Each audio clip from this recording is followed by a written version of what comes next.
Hai semua, selamat datang di channel Baca Saham. Pada video ini, kita akan membahas satu topik dengan judul berikut ini. Tapi seperti biasa, semua pembahasan bukan rekomendasi dan hanya informasi. Ingat, kerugian kamu tanggung sendiri ya.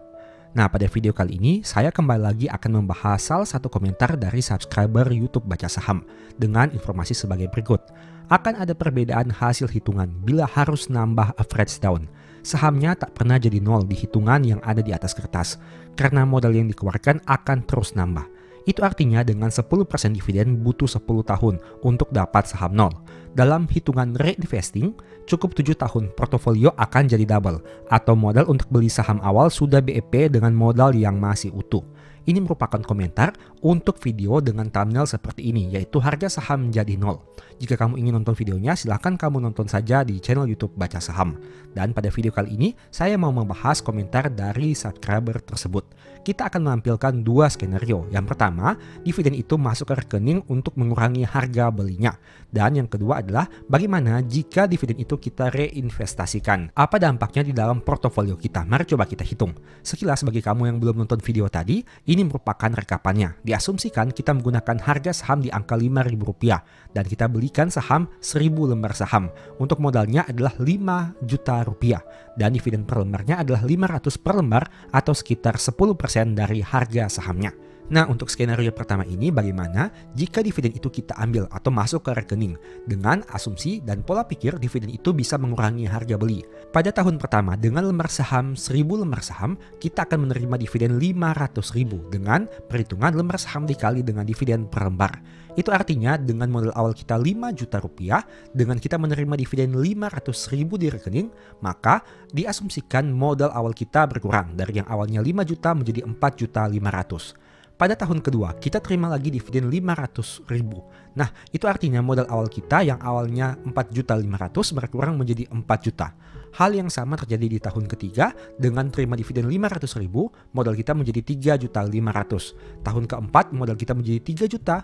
Tahun kelima berkurang lagi menjadi 2.500.000. Tahun keenam menjadi 2 juta. Tahun ketujuh menjadi 1.500.000. Tahun ke-8 menjadi 1 juta. Tahun ke-9 menjadi 500.000. Dan tahun ke-10 diasumsikan modal kita sudah nol. Artinya harga saham kita sudah dikembalikan dari bentuk dividennya. Nah, untuk skenario pertama ini, kita bisa memiliki pola pikir bahwa dividen yang kita terima itu mengurangi modal beli kita. Artinya modal kita semakin berkurang karena sudah ada dividen yang masuk ke rekening.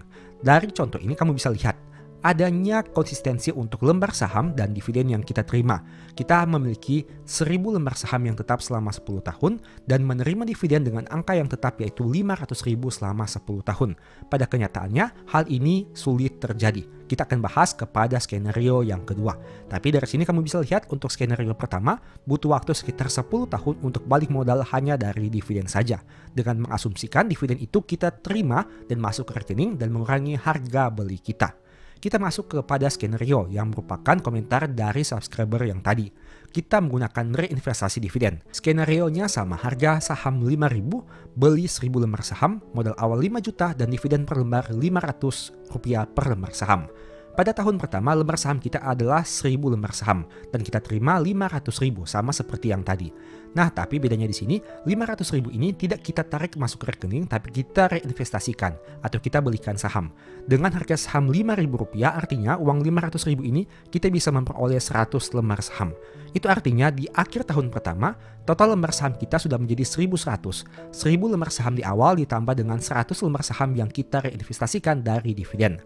Nah, skenario ini kita lakukan bertahun-tahun lagi. Tahun kedua, modal kita sudah menjadi 1.100 lembar saham. Artinya dividen yang kita terima bukan lagi Rp500.000, melainkan Rp550.000 karena lembar saham kita sudah menjadi lebih banyak. Nah, sama seperti tadi, Rp550.000 ini kita belikan saham lagi sehingga memperoleh tambahan 110 lembar saham. Dan artinya total lembar saham kita menjadi 1.210. Tahun ketiga, kita akan menerima dividen dari 1.210 lembar saham yang setara dengan Rp605.000. Dan uang ini kita belikan saham lagi dan memperoleh lembar saham 121 sehingga total lembar saham menjadi 1.331. Hal tersebut kita lakukan bertahun-tahun hingga akhirnya di tahun ke-10 total lembar saham kita sudah menjadi 2.594 lembar saham dan menerima dividen sekitar 1,17 juta rupiah. Nah, Asumsinya sama, yaitu harga sahamnya tetap yaitu di Rp5.000 dan dividen per lembar juga tetap di angka Rp500 per lembar saham. Pada kenyataannya hal ini agak mustahil untuk dicapai karena harga saham bergerak naik dan turun. Begitu juga dengan dividen per lembar yang cenderung naik dan turun tergantung kepada pencapaian laba dan hasil keputusan RUPS. Tapi setidaknya dengan skenario ini kamu bisa memiliki gambaran umum untuk dua skenario yang berbeda. Yang pertama, dividen masuk ke rekening, yang kedua, reinvestasi dividen. Nah, ada perbedaan mencolok antara dua skenario ini. Skenario pertama, lembar saham dan dividen yang diterima menjadi tetap, yaitu 1.000 lembar saham dan Rp500.000 setiap tahunnya. Tapi pada skenario kedua, jumlah lembar saham dan dividennya berubah. Lembar saham semakin lama semakin banyak. Dari yang awalnya 1.000 lembar saham, di akhir tahun ke-10 sudah menjadi 2.594 lembar saham. Dividennya juga menjadi lebih banyak, dari yang awalnya Rp500.000 menjadi Rp1.178.974 di akhir tahun ke-10. Tapi bedanya apa? Untuk dividen Rp500.000 di skenario pertama ini masuk ke rekening. Dengan kata lain, modal kamu sudah kembali sepenuhnya. Sedangkan untuk skenario kedua, dividen yang kamu terima yang semakin banyak ini, kamu belikan saham lagi, alias belum masuk ke rekening tapi masih ada di portofolio kamu. Itu artinya untuk menghitung balik modalnya, kita harus melihat apakah ada kondisi di mana portofolio kita menjadi double. Nah, jika kamu lihat datanya di sini, pada akhir tahun ke-7 diproyeksikan dana kita sudah menjadi 9,7 juta atau di akhir tahun ke-8 menjadi Rp10.700.000. Itu artinya dari modal awal kita Rp5 juta bisa mengalami kenaikan 1 kali lipat pada tahun ke-7 ataupun tahun ke-8. Seperti komentar dari subscriber baca saham tadi. Nah, ini merupakan perbedaannya. Jika kita tidak melakukan reinvestasi dividen pada akhir tahun ke-10 dengan asumsi dividennya tetap setiap tahun, maka kita bisa balik modal hanya dari dividen saja. Tapi jika kita melakukan reinvestasi dividen, memang ada kemungkinan bisa balik modal dengan lebih cepat, yaitu pada akhir tahun ke-7 ataupun tahun ke-8. Tapi ingat ada asumsi yang digunakan, yaitu harga sahamnya tetap dan dividen per lembarnya juga tetap. Dengan kata lain, ini merupakan hal yang tidak pasti karena di masa depan bisa saja harga menjadi lebih tinggi dan artinya kamu memiliki lembar saham yang direinvestasikan menjadi lebih sedikit. Dan di sisi yang lain bisa saja dividen per lembarnya mengalami kenaikan. Dengan asumsi harga saham yang tetap, artinya lembar saham yang kamu reinvestasikan semakin banyak. Semuanya tergantung kepada kondisi kedepannya seperti apa. Yang jelas dengan skenario kedua ini ada sisi plus dan minusnya. Sisi plusnya kamu bisa balik modal dengan lebih cepat, tapi sisi minusnya juga kamu penuh dengan ketidakpastian. Nah, tapi sebenarnya untuk skenario pertama juga ada ketidakpastian yang kita hadapi karena angka dividen per lembarnya ini akan naik dan turun juga. Meskipun tidak melakukan pembelian saham lagi, artinya harga saham ini sudah sebenarnya tidak kita pedulikan karena kita hanya menerima dividen setiap tahun, tapi untuk dividen per lembarnya juga kita asumsikan tetap. Artinya untuk skenario pertama dan kedua ini sebenarnya ada poin plus dan minusnya masing-masing. Tergantung kamu mau menggunakan skenario yang mana. Nah, yang jelas, dua metode ini bisa kamu pertimbangkan apabila kamu ingin berharap untuk balik modal dari dividen. Terlepas dari bagaimana metode yang kamu gunakan, bagaimana time frame kamu, apa cara analisa kamu, semuanya kembali lagi kepada persepsi dan keyakinan kamu masing-masing. Video ini bukan rekomendasi dan hanya sebagai informasi saja. Video yang kamu lihat ini hanya sebagai salah satu alternatif saja untuk kamu melakukan investasi di pasar modal. Tapi jika kamu memiliki caramu sendiri, silakan pertimbangkan sesuai dengan profil resiko masing-masing. Semoga video ini bisa memberikan manfaat kepada kamu. Dan disclaimer dulu, video ini tidak menjamin kamu pasti profit karena kamu juga berpotensi bisa rugi. Jika kamu bisa profit, kamu juga bisa rugi dengan menggunakan metode yang sama. Dan ingat, untung rugi kamu yang tanggung sendiri. Semoga video ini bisa memberikan manfaat baru kepada kamu. Dan sebagai informasi, sebelumnya juga saya sudah sempat buat satu video yang mungkin bisa berguna. Nonton hingga selesai agar memperoleh pemahaman yang utuh. Nah, pada video kali ini saya tertarik membahas lagi topik terkait untuk mengejar 1 miliar pertama di saham. Kenapa 1 miliar itu penting? Saya sudah pernah sebutkan pada beberapa video sebelumnya. Karena 1 miliar itu merupakan salah satu tolak ukur utama untuk para investor yang bisa dikatakan memiliki nominal receh. Artinya bagi sebagian orang mungkin angka 1 miliar itu biasa saja. Tapi bagi sebagian orang lagi, angka 1 miliar itu merupakan salah satu angka yang cukup sulit untuk dicapai. Sehingga apabila mereka telah memiliki portofolio sebanyak 1 miliar, seharusnya mereka sudah serius dengan pasar saham dan seharusnya mereka sudah memiliki niat dan tujuan yang kuat di pasar saham. Nah, pada intinya untuk mencapai angka yang lebih besar dari sisi portofolio, kita hanya membahas 3 hal saja. Yang pertama adalah modal awal, yang kedua dana top up rutin, dan yang ketiga persentase return. Semua hal yang kita lakukan hanya berbolak-balik kepada 3 hal ini saja. Entah itu apakah modal kita di awal besar atau kecil, bagaimana dana top up kita, apakah besar atau kecil setiap bulan, setiap tahun, dan lain sebagainya. Dan yang ketiga, berapa besar persentase return yang bisa kita peroleh. Jadi, untuk mengejar nominal yang semakin besar di pasar modal, tentu saja kita harus memanfaatkan 3 hal ini. Dan kita juga harus mengusahakan agar supaya kita bisa memiliki modal awal yang besar, ataupun kita bisa memiliki dana top up yang rutin dengan nominal yang besar. Tapi jika kita tidak bisa melakukan 2 hal ini, kita bisa memanfaatkan satu unsur lain, yaitu dari segi skill dengan menghasilkan persentase return yang besar. Mari kita lihat untuk perhitungannya sebagai contoh. Misalkan kita menggunakan modal awal 10 juta rupiah dan rutin melakukan top up dana sebanyak 10 juta per tahun. Dengan asumsi return 10% setiap tahun, maka 1 miliar pertama itu akan dicapai pada tahun ke-24. Bisa kamu lihat di sini untuk simulasi perhitungannya. Tapi kembali lagi, ini hanya simulasi saja. Tentunya kenyataannya akan jauh berbeda. Mungkin bisa lebih cepat, mungkin bisa lebih lambat. Karena setiap orang, setiap investor punya perjalanannya masing-masing.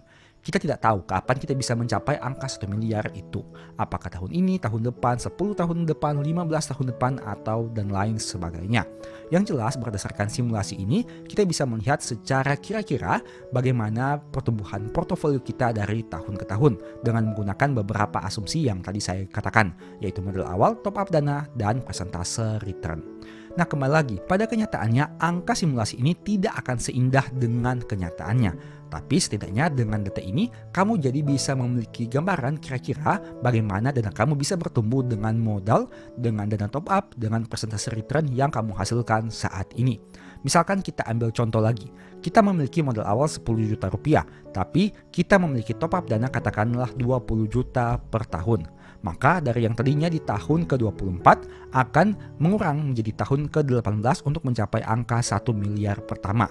Bisa kita lihat di sini, dengan kenaikan dana 10 juta setiap tahun, angka 1 miliar itu bisa dicapai dengan jangka waktu yang lebih cepat. Nah, sekarang bagaimana jika kita balik? Untuk modal awalnya yang kita perbesar, katakanlah bukan 10 juta rupiah melainkan 100 juta rupiah. Nah, untuk angka 1 miliar itu bisa kita capai pada tahun ke-18 dengan angka 1 miliar 57 berdasarkan simulasi ini. Jika kita perhatikan dengan modal awal 100 juta rupiah, kita mencapai 1 miliar pertama pada tahun ke-18. Dan seperti perhitungan sebelumnya, jika kita melakukan top up dana 20 juta per tahun, maka kita mencapainya di tahun ke-18. Kamu bisa lihat di sini, modal awalnya kecil, top up dananya besar, kita bisa mencapainya di tahun ke-18. Begitu juga dengan modal awal yang besar dengan angka 100 juta, tapi hanya melakukan top up dana 10 juta. Kita juga bisa mencapainya di tahun ke-18. Bisa kamu lihat di sini perbedaannya. Modal awalnya yang satu hanya 10 juta, yang satu 100 juta. Untuk top up dananya, yang satu 10 juta, yang satu 20 juta. Tapi menghasilkan angka yang sama, yaitu pada tahun ke-18 untuk 1 miliar pertama. Tentu saja berdasarkan simulasi yang ada ini. Jadi yang mau saya katakan kepada kamu adalah bahwa kita bisa memanfaatkan 3 kondisi ini, entah itu modal awal, top up dana, ataupun persentase return. Jika saat ini kamu hanya memiliki modal awal yang terbatas, kamu bisa mengusahakan untuk melakukan top up dana dengan nominal yang lebih besar, ataupun menghasilkan persentase return yang lebih besar. Jika kamu telah memiliki modal awal yang besar, berarti setidaknya kamu sudah memiliki modal yang cukup memadai dibandingkan orang lain. Yang perlu kamu lakukan adalah melakukan konsisten top up dana dengan nominal yang signifikan juga, dan memaksimalkan potensi return yang bisa kamu peroleh. Sekarang katakanlah, dengan modal awal kita menggunakan angka 10 juta rupiah agar lebih realistis. Top up dana kita katakanlah 20 juta seperti perhitungan tadi. Dari data ini tentu saja pada tahun ke-18 seperti perhitungan tadi. Nah, sekarang kamu lihat, jika angka persentase returnnya saya naikkan, bukan 10% melainkan 12%. Nah, pencapaiannya menjadi tahun ke-16 dari yang awalnya tahun ke-18, naik 2 tahun lebih cepat. Bagaimana jika persentase returnnya ke angka 15%? Pada tahun ke-14 kita sudah bisa mencapai angka 1 miliar pertama dengan kondisi modal awal hanya 10 juta, melakukan top up dana 20 juta setiap tahunnya, dan menghasilkan return 15% setiap bulan. Tentu kembali lagi setiap orang punya kondisinya masing-masing. Mungkin ada yang mengatakan angka persentase return 15% itu cukup sulit untuk dicapai. Terlebih untuk pasar saham yang ada pada kondisi tahun 2024 dan tahun 2025 ini yang cenderung mengalami penurunan untuk saham-saham besar yang biasanya mengalami kenaikan secara konsisten.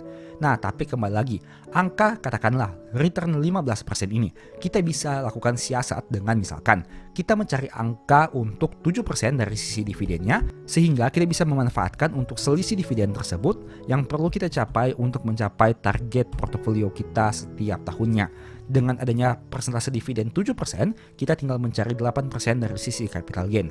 Tapi kembali lagi semuanya tergantung kepada style kamu masing-masing. Ada orang yang seperti ini, ada juga mereka yang mungkin fokus kepada dividen sehingga mereka memanfaatkan untuk dividen yang akan diterima di masa depan dengan pertumbuhan laba agar supaya portofolionya bisa tumbuh dengan lebih optimal, dengan lebih konsisten, dan dengan lebih stabil. Yang mau saya tekankan sini adalah pasar saham itu menawarkan instrumen keuangan dalam jangka panjang. Kita tidak boleh membayangkan kaya secara instan, kaya secara cepat, menghasilkan keuntungan 100%, 1000%, 10.000%, dan lain sebagainya. Dengan kita melakukan hal-hal sederhana saja, dana kita bisa mengalami pertumbuhan dalam jangka panjang, meskipun mungkin tidak sebesar instrumen keuangan yang lain. Katakanlah, misalkan, instrumen keuangan kripto yang menghasilkan keuntungan yang berkali-kali lipat. Tapi di sisi yang lain, kita juga harus paham dari sisi resikonya. Untuk itu saya mau mengatakan bahwa setiap orang punya profilnya masing-masing. Ada yang mungkin nyaman dengan instrumen keuangan saham, ada yang nyaman dengan instrumen keuangan kripto, ada yang nyaman dengan pertumbuhan portofolio dengan nominal yang tidak terlalu besar tapi stabil, ada juga yang mencari keuntungan sebesar-besarnya dalam waktu sesingkat-singkatnya. Semuanya punya stylenya masing-masing. Jangan kita merasa style kita yang paling baik. Jangan kita membandingkan apa yang menurut kita baik itu dengan orang lain. Karena ingat, setiap orang punya stylenya masing-masing. Yang pastinya kita fokus saja kepada pertumbuhan portofolio dalam jangka panjang. Karena ingat, untung rugi kamu yang tanggung sendiri. Portofoliomu meningkat, kamu yang nikmati. Portofoliomu turun, kamu juga yang menanggungnya. Semoga video ini bisa memberikan manfaat kepada kamu. Demikianlah pembahasan singkat pada video ini. Selalu ingat bahwa semua saham dan pembahasan yang ditampilkan bukan rekomendasi dan hanya bersifat edukasi. Segala risiko kerugian menjadi tanggung jawab kamu sendiri. Mohon juga agar dapat mengecek kembali data yang ditampilkan karena bisa saja terjadi kesalahan pengetikan atau pengambilan data. Di video berikutnya ini dibahas materi apa lagi? Tulis di kolom komentar ya. Berikut ini beberapa list ebook baca saham. Pertama, psikologi saham. Kedua, stock for living. Ketiga, strategi nabung saham. Keempat, the stock market. Dan yang kelima, cara analisa laporan keuangan. Info pembelian silahkan chat saja pada nomor WA yang tercantum pada video kali ini. Sebagai informasi, kamu bisa support channel ini dengan cara melakukan pembelian produk apa saja di Shopee menggunakan link yang diklik pada video ini. Produknya bebas. Thank you.